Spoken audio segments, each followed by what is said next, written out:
നമസ്കാരം. Good morning കേരളത്തിലേക്ക് എല്ലാ പ്രേക്ഷകർക്കും സ്വാഗതം. വോട്ടർ പട്ടിക ക്രമക്കേട് ആയുധമാക്കാനൊരുങ്ങി പ്രതിപക്ഷം. താരിഫിൽ തീരുമാനമാകും വരെ ഇന്ത്യയുമായി ചർച്ചയ്ക്കില്ലെന്ന് അമേരിക്ക. നോക്കാം പ്രധാന വാർത്തകൾ. വോട്ടർ പട്ടിക ക്രമക്കേട് ആരോപണം ഉയർത്തിയതിന് പിന്നാലെ പ്രത്യക്ഷ സമരവുമായി രാഹുൽ ഗാന്ധി. ബംഗളൂരുവിൽ 1 ലക്ഷം പേരെ അണിനിരത്തി ഇന്ന് പ്രതിഷേധ റാലി. രാഹുലിന് പിന്തുണയുമായി ഇന്ത്യ സഖ്യയോഗം ഇന്ന്. പാർലമെന്റിൽ ഉന്നയിക്കാൻ പ്രതിപക്ഷം.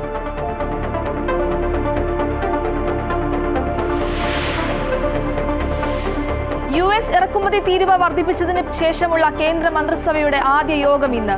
പ്രത്യാഘാതങ്ങളും തുടർ നടപടികളും ചർച്ചയാകും. തീരുവ തർക്കത്തിൽ തീരുമാനമാകും വരെ ഇന്ത്യയുമായി ചർച്ചകൾക്കില്ലെന്ന് ട്രംപ്.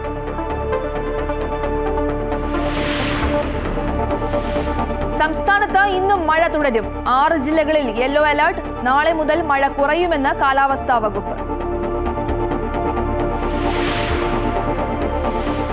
വന്യജീവികൾക്കും പ്രദേശവാസികൾക്കും ഭീഷണിയായി മലയാറ്റൂരിലെ മാലിന്യ സംസ്കരണ യൂണിറ്റ്. മൃഗങ്ങൾ ചാകുന്നത് പതിവാകുന്നു. മലിനീകരണ നിയന്ത്രണ ബോർഡിന് പരാതി നൽകി വനം വകുപ്പ്.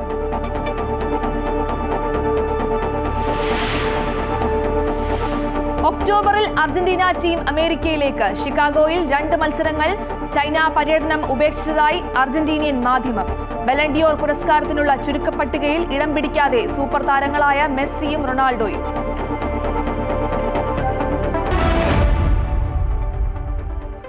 രാഹുൽ ഗാന്ധി ഉയർത്തിയ വോട്ടർ പട്ടിക ക്രമക്കേട് ആരോപണം കോൺഗ്രസ് പാർലമെന്റിൽ ഉന്നയിക്കും. ഇരുസഭകളിലും നോട്ടീസ് നൽകും. ബീഹാറിലെ വോട്ടർ പട്ടിക പരിഷ്കരണത്തിൽ ഇരുസഭകളിലും പ്രതിപക്ഷം പ്രതിഷേധിച്ചിരുന്നു. ഇതോടൊപ്പം രാഹുൽ ഗാന്ധി ഉന്നയിച്ച വോട്ടർ പട്ടിക ക്രമക്കേട് കൂടി ചർച്ച ചെയ്യണമെന്ന് ആവശ്യപ്പെട്ടാകും കോൺഗ്രസ് നോട്ടീസ് നൽകുക. ഇന്നലെ ഇന്ത്യ സഖ്യം യോഗം ചേർന്ന് രാഹുൽ ഗാന്ധിക്ക് പിന്തുണ നൽകിയിരുന്നു. ബംഗളൂരുവിൽ രാഹുൽ ഗാന്ധിയുടെ നേതൃത്വത്തിൽ ഇന്ന് 1 ലക്ഷം പേരെ അണിനിരത്തി പ്രതിഷേധം നടത്തും. തിങ്കളാഴ്ച തെരഞ്ഞെടുപ്പ് കമ്മീഷനിലേക്ക് രാഹുലിന്റെ നേതൃത്വത്തിൽ പ്രതിപക്ഷ മാർച്ച് നടക്കും. അടുത്ത ആഴ്ച ബീഹാറിലും ഇന്ത്യ സഖ്യത്തിന്റെ പ്രതിഷേധ മാർച്ചും ഉണ്ടാകും. തീരുവ തർക്കത്തിൽ തീരുമാനമാകും വരെ ഇന്ത്യയുമായി തുടർ വ്യാപാര കരാർ ചർച്ചകൾക്കില്ലെന്ന് American president Donald Trump. Russian എണ്ണ വാങ്ങുന്നതിലടക്കം അമേരിക്കയ്ക്കുള്ള ആശങ്ക ഇന്ത്യയെ അറിയിച്ചതായി വൈറ്റ് ഹൌസ് വ്യക്തമാക്കി. പ്രശ്ന പരിഹാരത്തിനായി നയതന്ത്ര തലത്തിൽ ആശയവിനിമയം തുടരുമെന്നും അമേരിക്ക അറിയിച്ചു. അധിക തീരുവയിലൂടെ 100 മില്യന്റെ വരുമാന വർധന ഉണ്ടെന്നാണ് അമേരിക്ക വ്യക്തമാക്കുന്നത്. എന്നാൽ അമേരിക്കയുടെ താരിഫ് ഭീഷണി ഇന്ത്യയും ബ്രസീലും ഒരുമിച്ച് നേരിടുമെന്ന് ബ്രസീലും വ്യക്തമാക്കി. അമേരിക്കൻ സമ്മർദ്ദം നേരിടാൻ കൂട്ടായ നീക്കത്തിന് ബ്രിക്സ് രാജ്യങ്ങൾക്കിടയിൽ ആലോചനയുണ്ടെന്നാണ് വിവരങ്ങൾ. അതേസമയം US ഇറക്കുമതി തീരുവ വർദ്ധിപ്പിച്ചതിന് ശേഷമുള്ള കേന്ദ്ര മന്ത്രിസഭയുടെ ആദ്യ യോഗം ഇന്ന് ചേരും. പ്രത്യാഘാതങ്ങളും തുടർ നടപടികളും ചർച്ച ചെയ്യും. വനത്തിനോട് ചേർന്ന് സ്വകാര്യ വ്യക്തിയുടെ ഭൂമിയിൽ ജൈവ മാലിന്യങ്ങളും പ്ലാസ്റ്റിക് മാലിന്യങ്ങളും സംസ്കരിക്കുന്നത് വന്യജീവികൾക്കും പ്രദേശവാസികൾക്കും ഭീഷണിയാകുന്നു. എറണാകുളം മലയാറ്റൂർ യൂക്കാലി ഭാഗത്താണ് മാലിന്യ സംസ്കരണ യൂണിറ്റ് പ്രവർത്തിക്കുന്നത്. ഇവിടെ നിന്നും കഴിഞ്ഞ ദിവസം കാട്ടുപന്നിയുടെ ജഡാവശിഷ്ടങ്ങൾ കണ്ടെത്തിയിരുന്നു.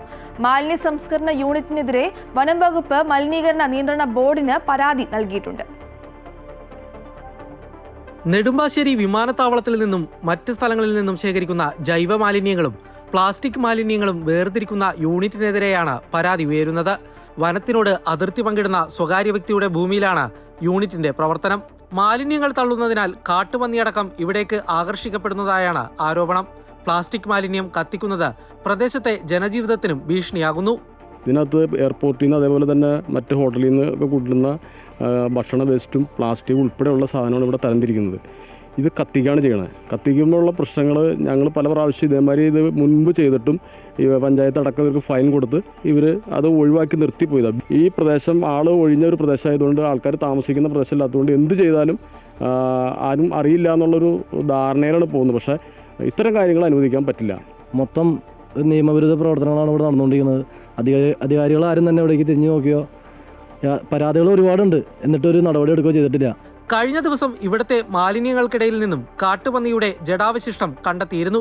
നായാട്ട് സംഘം വേട്ടയാടിയ ശേഷം അവശിഷ്ടങ്ങൾ ഉപേക്ഷിച്ചതാകാമെന്നാണ് വനം വകുപ്പിന്റെ നിഗമനം. പശുവാണെന്നാണ് ആദ്യം പറഞ്ഞത്. അതിനുശേഷമാണ് നമ്മൾ ഇവിടെ വന്ന് ഫോറസ്റ്റിനെ അറിയിച്ചു. ഫോറസ്റ്റ് ഉദ്യോഗസ്ഥർ വന്നു, ഞാനടക്കം വന്നിവിടെ നോക്കിക്കഴിഞ്ഞപ്പോൾ ഈ വേസ്റ്റ് കൂമ്പാരം കാണണം. അവിടെ കാട്ടുപന്നീനാണ് വെടിവെച്ച് കൊന്നിരുന്നത്. അത് ആരോ നായാട്ടെടുത്ത് കൊണ്ടുവയ്ക്കണം. അതിൻ്റെ പേരിൽ കേസൊക്കെ എടുത്തിട്ടുണ്ട്.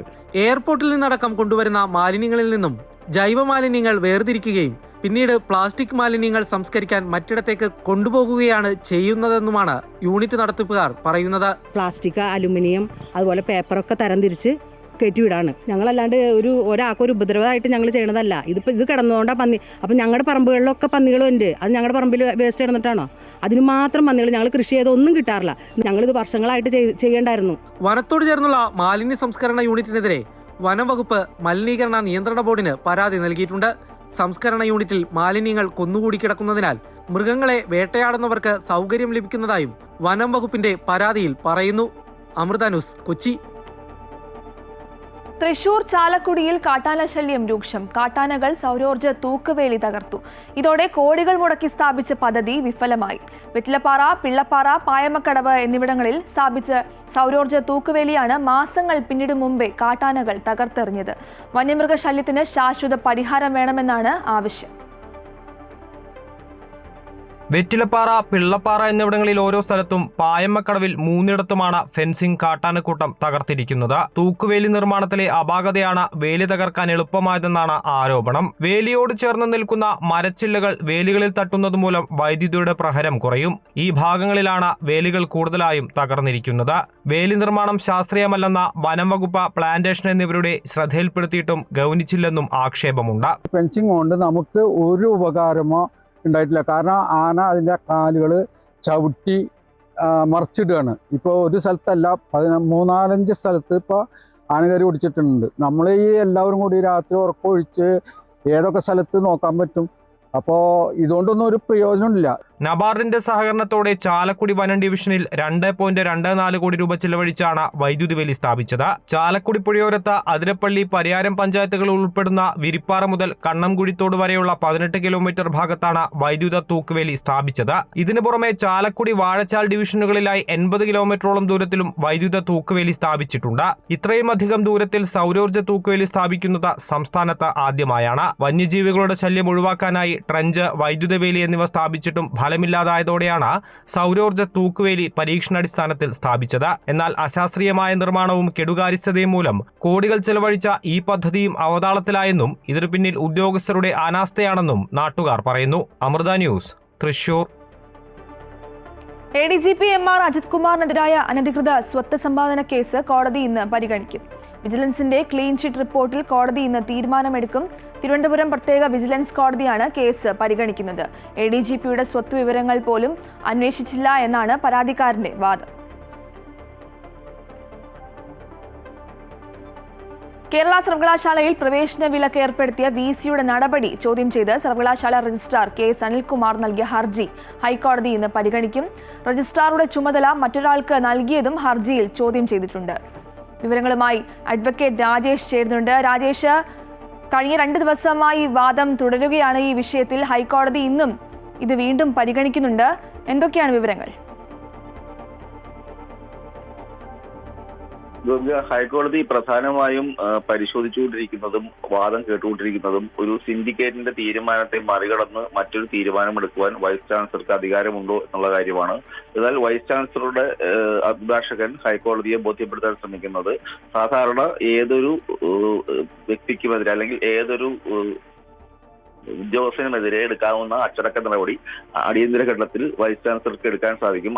ആ അധികാരം ഉപയോഗിച്ചാണ് വൈസ് ചാൻസലർ KS അനിൽകുമാറിനെ സസ്പെൻഡ് ചെയ്തതും അത് പിന്നീട് ആ സസ്പെൻഷൻ നിലനിർത്തിക്കൊണ്ട് തന്നെയുള്ള തുടർ ഉത്തരവുകൾ നൽകിയതും. ഇത് ചെയ്യുവാനുള്ള അധികാരം വൈസ് ചാൻസലർക്കുണ്ട് എന്നുള്ളതാണ് വാദം. ഏതായാലും കോടതി ഈ സർവകലാശാലയുടെയും അല്ലെങ്കിൽ അവിടുത്തെ സ്റ്റാഫിന്റെ അങ്ങോട്ടും ഇങ്ങോട്ടുള്ള പെരുമാറ്റത്തിൽ കോടതി അതൃപ്തി രേഖപ്പെടുത്തിയിട്ടുണ്ട്. പലപ്പോഴും വാദത്തിനിടെ കോടതി പറയുന്നത് ഇത് എല്ലാ കുട്ടികൾക്കും ഒരു മാതൃകയായിട്ടാണ് നിങ്ങൾ പെരുമാറുന്നത് എല്ലാവരും, അതായത് അങ്ങോട്ടും ഇങ്ങോട്ടും ചെയ്യുന്ന കാര്യങ്ങൾ കുട്ടികളുടെ ഭാവിയെയും അവരുടെ വിദ്യാഭ്യാസത്തെയും ബാധിക്കുമെന്നുള്ള അർത്ഥത്തിൽ ഒരു മാതൃകയായിട്ട് സ്വീകരിക്കേണ്ടതാണല്ലോ എന്നുള്ള രീതിയിൽ പരിഹാസ രൂപേണ ഹൈക്കോടതിയുടെ ഒരു അഭിപ്രായം വരികയുണ്ടായി. മറ്റൊന്ന്, ഈ സിൻഡിക്കേറ്റിന്റെ തീരുമാനം മറികടക്കുവാനുള്ള അധികാരം വൈസ് ചാൻസലർക്കുണ്ടോ എന്ന ഒരു ചോദ്യം. ഇതിനു മുൻപ് KS അനിൽകുമാർ ഒരു ഹർജി നൽകിയിരുന്നു. അതിനുശേഷം സിൻഡിക്കേറ്റിന്റെ തീരുമാനത്തെ തുടർന്ന് ഈ സസ്പെൻഷൻ റദ്ദാക്കിക്കൊണ്ടുള്ള തീരുമാനത്തെ തുടർന്ന് വീണ്ടും ഹർജി പിൻവലിക്കുകയുണ്ടായത്. എന്നാൽ വൈസ് ചാൻസലറുടെ ഭാഗത്തുനിന്ന് പറയുന്നത് ഇദ്ദേഹം അപ്പീൽ നൽകിയില്ല. ചാൻസലർക്ക് അപ്പീൽ കൊടുക്കുകയാണ് ചെയ്യേണ്ടിരുന്നത്. അങ്ങനെ ഒരു അപ്പലറ്റ് അതോറിറ്റിയെ അനിൽകുമാർ രജിസ്ട്രാർ സമീപിച്ചില്ല. മറ്റൊരു ആൾക്ക് രജിസ്ട്രാറുടെ ചുമതല നൽകിയിട്ടും ഇദ്ദേഹം ബലമായി അല്ലെങ്കിൽ നിയമം ലംഘിച്ചും അതിക്രമിച്ചും സർവകലാശാലയിൽ കടന്ന് ഇല്ലാത്ത അധികാരം ഉപയോഗിക്കാൻ ശ്രമിക്കുകയാണ്. അതുകൊണ്ട് തന്നെ വൈസ് ചാൻസലർക്ക് ഈ രീതിയിലുള്ള നടപടികൾ സ്വീകരിച്ചേ മതിയാവൂ എന്നുള്ളതാണ് വൈസ് ചാൻസലറുടെ വാദം. ഏതായാലും ഇതിൽ നിയമപ്രശ്നം ഉള്ളതുകൊണ്ടും ഈ അധികാരം സംബന്ധിച്ചുള്ള മുഴുവൻ കാര്യങ്ങൾ തീരുമാനമെടുക്കുന്നതുകൊണ്ടാണ് ഹൈക്കോടതിയുടെ തീരുമാനം വൈകുന്നത്. ശരി. കേരള സർവകലാശാലയിൽ പ്രവേശന വിലക്ക് ഏർപ്പെടുത്തിയ VC-യുടെ നടപടി ചോദ്യം ചെയ്ത് സർവകലാശാല രജിസ്ട്രാർ KS അനിൽകുമാർ നൽകിയ ഹർജി ഹൈക്കോടതി ഇന്ന് വീണ്ടും പരിഗണിക്കുന്നുണ്ട്. അഡ്വക്കേറ്റ് രാജേഷാണ് വിവരങ്ങൾ നൽകിയത്. സംസ്ഥാനത്ത് കനത്ത മഴയ്ക്ക് ശമനം. ഇന്ന് 6 ജില്ലകളിൽ യെല്ലോ അലർട്ട് നൽകിയിട്ടുണ്ട്. ഇടുക്കി, തൃശൂർ, മലപ്പുറം, വയനാട്, കണ്ണൂർ, കാസർഗോഡ് ജില്ലകളിലാണ് അലർട്ട് പ്രഖ്യാപിച്ചിട്ടുള്ളത്. മറ്റൊരു ജില്ലകളിലും മഴ മുന്നറിയിപ്പ് ഇല്ല. കള്ളക്കടൽ പ്രതിഭാസത്തിനും ഉയർന്ന തിരമാലയ്ക്കും സാധ്യത ഉള്ളതിനാൽ തീരദേശവാസികൾ ജാഗ്രത പാലിക്കാനും നിർദ്ദേശം നൽകിയിട്ടുണ്ട്.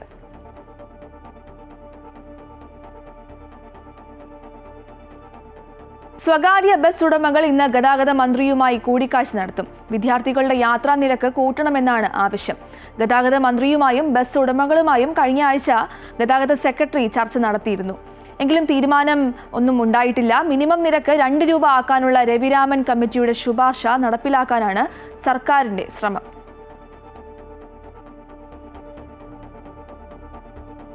ഇടുക്കി കട്ടപ്പന നഗരസഭ വനിതാ സഹകരണ സംഘത്തിൽ നിക്ഷേപിച്ച പണം വർഷങ്ങൾ കഴിഞ്ഞിട്ടും തിരികെ ലഭിച്ചിട്ടില്ല എന്ന പരാതിയുമായി വൃദ്ധ ദമ്പതികൾ. കോതമംഗലം പോത്താനിക്കാട് സ്വദേശി K. ജോസഫ്, ഭാര്യ റോസക്കുട്ടി എന്നിവരാണ് പരാതിയുമായി രംഗത്തെത്തിയത്.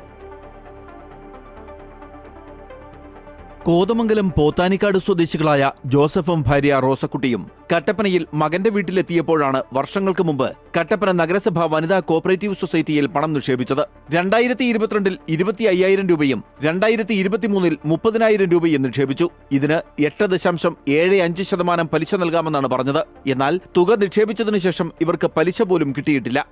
2023-ൽ 30,000 രൂപ ഒരു വർഷത്തേക്കായി അത് പിന്നെ 10 പൈസ മുതൽ പരിചയം തന്നിട്ടില്ല. ഞങ്ങളൊരു 15 പ്രാവശ്യമൊന്നും അല്ലെന്നാണ്, എത്ര പ്രാവശ്യം നടന്നു. കൃഷിപ്പണിയടക്കം ചെയ്ത് സ്വരുക്കൂട്ടിയ തുകയാണ് ഇവിടെ നിക്ഷേപിച്ചിരിക്കുന്നത്. വാർദ്ധക്യത്തിന്റെ ബുദ്ധിമുട്ടുകൾ അലട്ടുന്ന ഇവർ തങ്ങൾ നിക്ഷേപിച്ച പണം തിരികെ ലഭിക്കാതായതോടെ വലിയ പ്രതിസന്ധിയിലാണ്.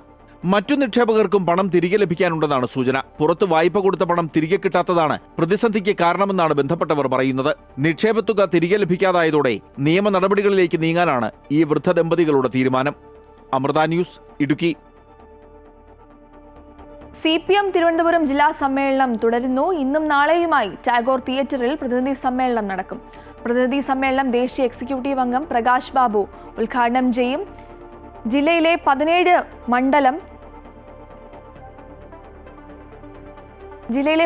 മണ്ഡലം സമ്മേളനങ്ങളിൽ നിന്നും തിരഞ്ഞെടുക്കപ്പെട്ട 410 പ്രതിനിധികൾ സമ്മേളനത്തിൽ പങ്കെടുക്കും. ഇന്നലെ പുത്തരിക്കണ്ടം മൈതാനിയിൽ സംഘടിപ്പിച്ച പൊതുസമ്മേളനത്തിൽ 1,00,000-ലധികം പേർ പങ്കെടുത്തു.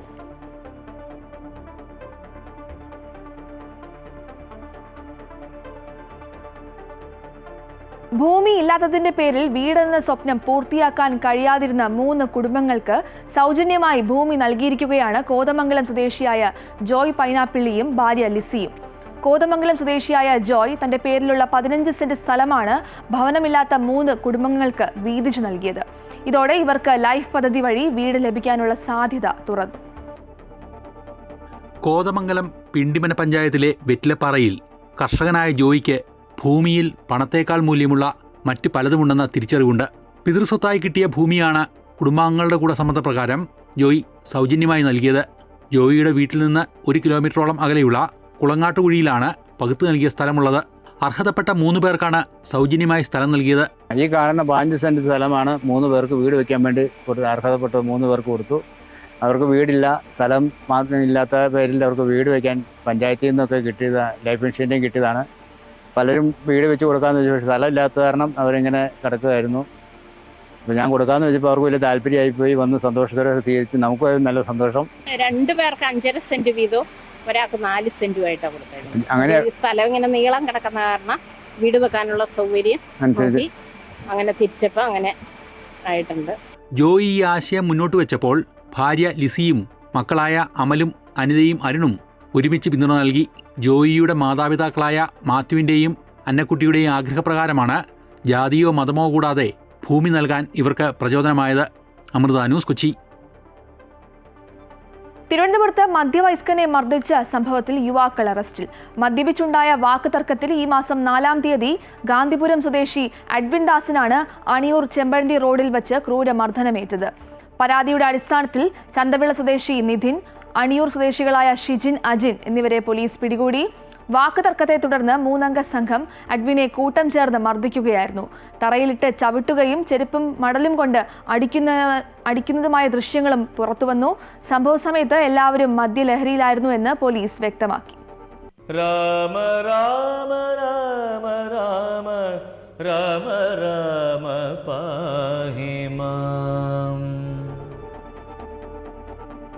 ദാരുശില്പങ്ങളിലൂടെ രാമായണ കഥ ഭക്തരിലേക്ക് പകരുന്ന ദേവസ്ഥാനമാണ് ആലപ്പുഴ ജില്ലയിലെ ഹരിപ്പാട് ഏവൂർ ശ്രീകൃഷ്ണസ്വാമി ക്ഷേത്രം. ക്ഷേത്രത്തിലെ ബലിക്കൽ പുരയുടെ മുഖപ്പിലാണ് രാമായണ ദാരുശില്പ രൂപത്തിൽ കൊത്തിവച്ചിട്ടുള്ളത്.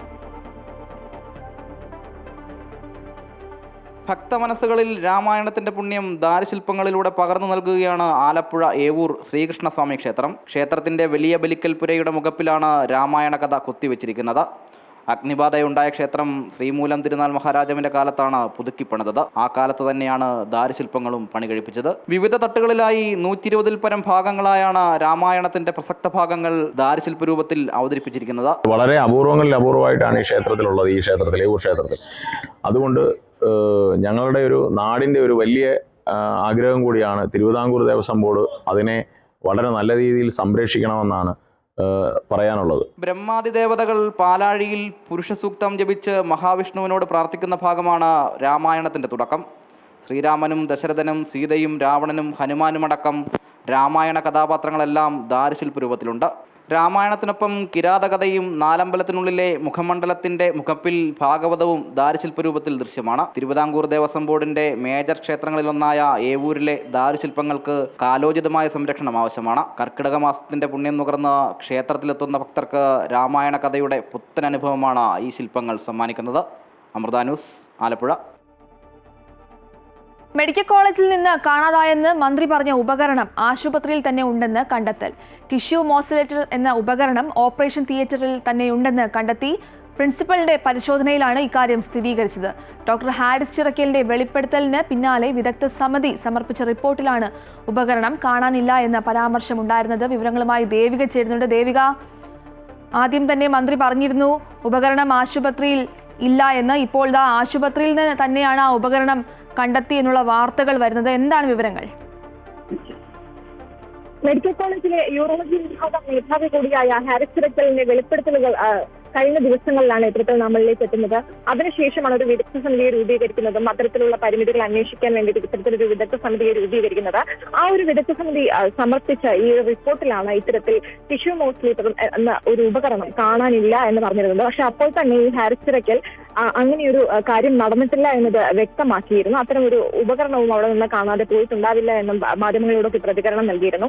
അത് ശരിവെക്കുന്ന രീതിയിലുള്ള റിപ്പോർട്ടുകളാണ് ഇപ്പോൾ പുറത്തു വരുന്നത്. ഇത്തരത്തിൽ ടിഷ്യൂ മോസിലേറ്റർ എന്ന് പറയുന്ന ഉപകരണം ഈ ആശുപത്രിയിൽ നിന്ന് തന്നെ കണ്ടെത്തി. പ്രിൻസിപ്പലിന്റെ നേതൃത്വത്തിൽ നടത്തിയ അന്വേഷണത്തിലാണ് ഈ ഒരു ഉപകരണം കണ്ടെത്തിയത്. ഈ ഹാരിസ് ചിറക്കലിന്റെ ഭാഗത്തു നിന്ന് വളരെ ഗുരുതരമായിട്ടുള്ള വാദങ്ങളാണ് ഉണ്ടാകുന്നത്. അതായത് ഇത്തരത്തിൽ ഇദ്ദേഹത്തെ കുടുക്കാനുള്ളൊരു ശ്രമം നടക്കുകയാണ്. ഇദ്ദേഹം ഇല്ലാതിരുന്ന സമയത്താണ് ഇദ്ദേഹത്തിന്റെ ഓഫീസിലടക്കം പരിശോധന നടത്തിയത് എന്നുള്ള ആരോപണങ്ങൾ അദ്ദേഹത്തിന്റെ ഭാഗത്തു നിന്നും വരുന്നുണ്ട്. KTMCPയെ ഭാരവാഹിക്കുള്ള കുറിച്ചിലാണ് ഇത്തരത്തിലൊരു ആരോപണം പുറത്തു വരുന്നത്. ഈ അവധിയിലാണ് ഇദ്ദേഹം, ഈ അവധിയിലായ ഹാരിസ് ഡോക്ടർ ഇല്ലാതിരിക്കുന്ന സമയത്താണ് ഇദ്ദേഹത്തിന്റെ ഓഫീസ് മുറിയിൽ പരിശോധന നടത്തുന്നത്. വളരെയധികം പ്രധാനപ്പെട്ട കാര്യങ്ങൾ നടക്കുന്ന ഒരു സന്ദർഭമാണ്. വളരെയധികം പ്രധാനപ്പെട്ട രേഖകൾ ഇദ്ദേഹത്തിന്റെ ഓഫീസ് മുറിയിലുണ്ട്. അപ്പോൾ അദ്ദേഹത്തിന്റെ അഭാവത്തിൽ ഇത്തരത്തിലൊരു കാര്യം നടന്നത് ശരിയല്ല എന്ന് തന്നെയാണ് ഹാരിസ് ഡോക്ടർ പറയുന്നത്.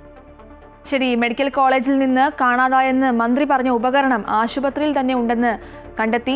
പ്രിൻസിപ്പലിന്റെ പരിശോധനയിലാണ് ഇക്കാര്യം സ്ഥിരീകരിച്ചത്. ദേവികയാണ് വിവരങ്ങൾ നൽകിയത്. ഇനി നോക്കാം ബിസിനസ് വാർത്തകൾ.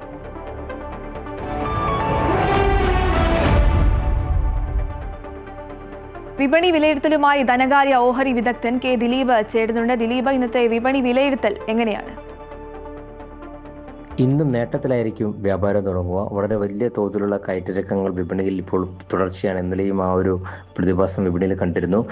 എങ്കിലും നേട്ടത്തിൽ വ്യാപാരം അവസാനിപ്പിക്കുകയായിരുന്നു. ഇത് കഴിഞ്ഞ കുറച്ച് നാളുകളായി ഉണ്ടായിട്ടുള്ള വിൽപ്പനയ്ക്ക് ശേഷം വിപണിയിൽ ഉണ്ടായിട്ടുള്ള ഒരു തിരിച്ചുവരവിൻ്റെ ഒരു സൂചനയാണ് ഇന്നലെ വിപണിയിൽ കണ്ടത്. അതിന് പ്രധാനപ്പെട്ട ഒരു കാരണം നിക്ഷേപ സ്ഥാപനങ്ങളുടെ ഭാഗത്തു നിന്നുള്ള സജീവമായ ഇടപെടലാണ്. ആഭ്യന്തര നിക്ഷേപ സ്ഥാപനങ്ങൾ ഇന്നലെ 10,000-ഓളം കോടി രൂപയുടെ ഒറ്റ നിക്ഷേപമാണ് വിപണിയിൽ നടത്തിയത്. കഴിഞ്ഞ കുറച്ച് നാളുകളായി വിദേശ നിക്ഷേപ സ്ഥാപനങ്ങളുടെ വിൽപ്പനയെ മറികടക്കുന്ന രീതിയിലുള്ള വലിയൊരു നിക്ഷേപം ആഭ്യന്തര നിക്ഷേപ സ്ഥാപനങ്ങളുടെ ഭാഗത്തും ഉണ്ടായെന്നാണ് ഒരു പരിധിവരെ വിപണിയുടെ താഴോട്ടുള്ള നീക്കത്തെ പ്രതിരോധിക്കുന്നത്. ആഭ്യന്തര ഘടകങ്ങൾ പ്രത്യേകിച്ചും കമ്പനികളുടെ പ്രവർത്തന ഫലങ്ങൾ ഉണ്ടാക്കിയിട്ടുള്ള ഒരു പ്രതികൂല തരംഗമാണ് വിപണിയെ കഴിഞ്ഞ ദിവസങ്ങളിലെല്ലാം സമ്മർദ്ദത്തിലാക്കിയിരുന്നത്. ഒപ്പം തന്നെ US-ന്റെ പുതിയ താരിഫ് പ്രഖ്യാപനം ഉണ്ടാക്കിയിട്ടുള്ള വിൽപ്പനയും വിപണിയുടെ താഴ്ചയ്ക്കാകം കൂട്ടുകയായിരുന്നു. പ്രധാന സാങ്കേതിക നിലവാരമായി 24,500 താഴേക്ക് മുൻനിര സൂചികയായി നിഫ്റ്റി പോവുകയും ചെയ്തിരുന്നു. എന്നാൽ ആകെയുള്ളൊരു പ്രതീക്ഷ വ്യാപാരം അവസാനിപ്പിക്കുമ്പോൾ 24,500 മുകളിൽ വ്യാപാരം അവസാനിപ്പിച്ചു എന്നത് തന്നെയാണ്. വരും ദിവസങ്ങളിലും വലിയ തോതിലുള്ള കയറ്റിറക്കങ്ങൾ വിപണിയിൽ തുടർന്നേക്കാം. എങ്കിലും ഇപ്പോൾ ഉണ്ടായിട്ടുള്ള ഈ ഒരു വിപണിയിൽ ഒരു തിരിച്ചു കയറ്റം നിലനിൽക്കുകയാണെങ്കിൽ തീർച്ചയായും അത് 25,000 എന്ന നിലവാരത്തേക്ക് നീങ്ങാനുള്ള സാധ്യതയുമുണ്ട്. കാരണം ഇപ്പോൾ ആഗോള തലത്തിലാണെങ്കിലും ആഭ്യന്തര തലത്തിലാണെങ്കിലും വിപണിയിൽ ഏറ്റവും മോശപ്പെട്ട അവസ്ഥയുടെ ആ ഒരു പരിധിയിലേക്ക് എത്തി എന്ന് വേണം പറയാൻ. അതുകൊണ്ട് തന്നെ എല്ലാ പ്രതികൂല വാർത്തകളും വിപണിയിൽ ഇപ്പോൾ പ്രതിഫലിച്ചു കഴിഞ്ഞു. ഇനി ഈ ഒരു നിലവാരത്തിൽ നിന്നും നിക്ഷേപ താല്പര്യം ഉണ്ടാവുകയാണെങ്കിൽ തീർച്ചയായും അത് ഇനി മുന്നോട്ട് നീങ്ങുന്നതിന് സഹായമാവുകയും ചെയ്യും. എന്തായാലും ഇന്നും നേട്ടത്തിൽ തന്നെ ആയിരിക്കും വ്യാപാരം തുടങ്ങുക. ശരി, കെ ദിലീപാണ് വിവരങ്ങൾ നൽകിയത്. കേരള ചരിത്രത്തിലെ ഏറ്റവും വലിയ ഓണ ഓഫറുമായി മൈജിയുടെ ഈ വർഷത്തെ Onam offer myG Onam mass Onam season 3 launch ചെയ്തു. കൊച്ചിയിലെ ഹോട്ടൽ മാരിയറ്റിൽ നടന്ന ചടങ്ങിൽ ചെയർമാൻ AK ഷാജി, ബ്രാൻഡ് അംബാസിഡർമാരായ മഞ്ജു വാര്യർ, ടൊവിനോ തോമസ്, സംവിധായകൻ ജസ് ജോയ് തുടങ്ങിയവർ പങ്കെടുത്തു. മൈജി ഓണം മാസ് ഓണം സീസൺ 3-ൽ 25 കോടി രൂപയുടെ സമ്മാനങ്ങളാണ് ഭാഗ്യശാലികളെ കാത്തിരിക്കുന്നത്. 25 കാർ, 30 സ്കൂട്ടർ, 1 ലക്ഷം രൂപ വീതം 30 പേർക്ക്, 60 ഇന്റർനാഷണൽ ട്രിപ്പ്, ഒരാൾക്ക് 1 പവൻ വീതം 30 ഗോൾഡ് കോയിൻ എന്നിവയാണ് ഭാഗ്യശാലികളെ കാത്തിരിക്കുന്നത്. കൂടാതെ സ്ക്രാച്ച് ആൻഡ് വിന്നിലൂടെ ഡിസ്കൗണ്ടുകളും സമ്മാനങ്ങളും മൈജി ഉപഭോക്താക്കൾക്കായി ഒരുക്കിയിട്ടുണ്ട്.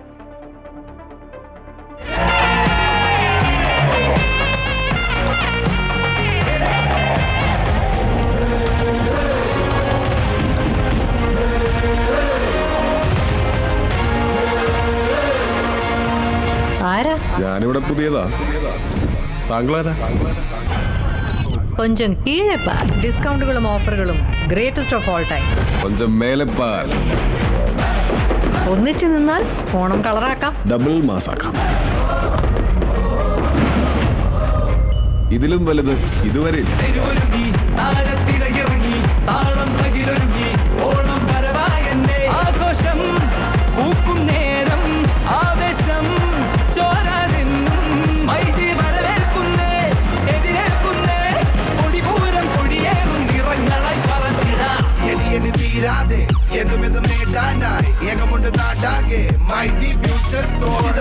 ചുവടുകൾ ചിലമ്പിടും ചിറകുകൾ ഇറക്കി മറിച്ച് മനസ്സ് നിറച്ചു പൊന്നോണം.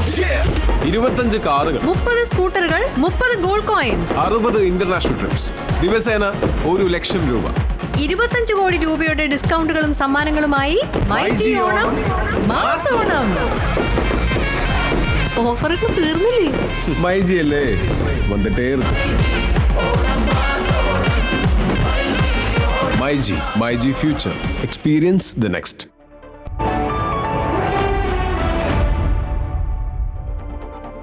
ലോക ഫുട്ബോളിലെ ഏറ്റവും അഭിമാനകരമായ വ്യക്തിഗത പുരസ്കാരമായ ബാലൺ ഡിയോർ 2025-ലെ നോമിനികളെ പ്രഖ്യാപിച്ചു. ലയണൽ മെസ്സിയും ക്രിസ്ത്യാനോ റൊണാൾഡോയും ഇത്തവണയും പട്ടികയിലില്ല. ഇരുവർക്കും ഇന്റർ മയാമിക്കും എൽ നസറിനും വേണ്ടി മികച്ച സീസണായിരുന്നുവെങ്കിലും പുരസ്കാരത്തിന് പരിഗണിക്കപ്പെട്ടില്ല. സെപ്റ്റംബർ 22-ന് പാരീസിലെ തിയേറ്റർ ഡു ഷാറ്റയിൽ നടക്കുന്ന ചടങ്ങിലാണ് പുരസ്കാര ജേതാക്കളെ പ്രഖ്യാപിക്കുക. 2024-25 സീസണിൽ അന്താരാഷ്ട്ര ടൂർണമെന്റുകൾ കുറവായിരുന്നതുകൊണ്ട് ക്ലബ് പ്രകടനങ്ങളാണ് പുരസ്കാര നിർണയത്തിൽ പ്രധാന മാനദണ്ഡമായത്.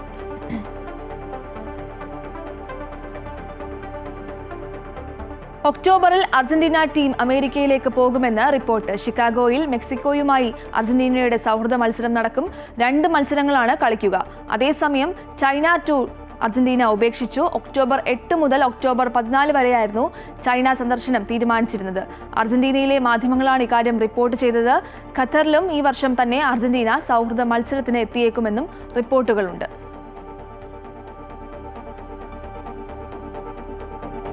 ഗുഡ് മോർണിംഗ് കേരളം പൂർണ്ണമാകുന്നു. കൂടുതൽ വാർത്തകൾക്കായി അമൃത ന്യൂസ് യൂട്യൂബ് ചാനൽ കാണുക. നമസ്കാരം.